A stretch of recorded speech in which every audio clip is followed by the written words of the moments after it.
Hello বন্ধুরা, আশা করি আপনারা ভালো আছেন। আপনাকে দোয়ার আশীর্বাদে আমিও ভালোই আছি।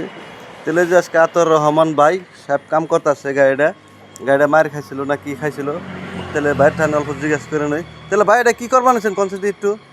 এটার বনেটটা সেটিং করে দিলাম। হ্যাঁ সিমলা করি গেলে যে নিয়ে গেছে সাল হ্যাঁ পরে ওরা ওই বনেট বদলি করে লাগবো, টাকা লাগবো 20,000। হুম হুম সেই কাম আমরা করে দিলাম, হুম 10,000 কাম করে দিলাম।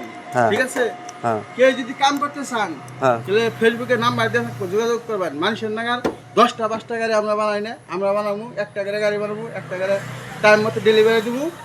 আর আমরা কাস্টমারের জন্য সব অফার আছে, বাম্পার অফার। ঈদের জন্য অফার দিয়েছিলাম, এই যে ওটা কাম হয়ে গেছে। এখন বর্তমান ঈদের পরে একটা অফার আছে, আপনি যে আইবেন যোগাযোগ করবেন। এই দেখেন, এই যে ফ্যান্ডারটা এটা বাস হয়ে গেছে, ঠিক আছে। এটা বানাই দিচ্ছি, রিপেয়ারিং করে দিচ্ছি। এই দেখেন, এটা হলো বাম্পারটা হলো নতুন বানাচ্ছি। লাইটটা ভেঙে গেছে, পুরান লাইটটা আমি দেখাই দিন কীরকম পজিশন হয়েছে, বুঝতে পারবেন। ওই যে বাম্পারটা দেখাই দেন, বাম্পারটা কীরকম হয়েছে। তাহলে দেখেন যে বাম্পারটার অবস্থায় পরিস্থিতি হয়ে রয়েছে, তো এই বস্তুটা রিপেয়ারিং করে মানে এটা বদলে দেয়া অন্য একটা লাগিয়ে দিছে। দেখেন এই বস্তুটা, লাইটটা দেখাই দেন, এই লাইটটা। আর এই জায়গাটা দেখাই দেন, যে গ্রিল শিল এগুলো সব রিপেয়ারিং করে দিচ্ছি। মানুষের বদলান রাখবো, আমরা বদলাই দিই, রিপেয়ারিং করে দিচ্ছি। আপনি ওই যে দরকার থাকে কেউ, তাহলে ফেসবুকে নাম্বার দেওয়া থাকবো, যোগাযোগ করবেন। ঠিক আছে। আজকের মতো এই পর্যন্ত, পরবর্তী ভিডিও পুরা দেখা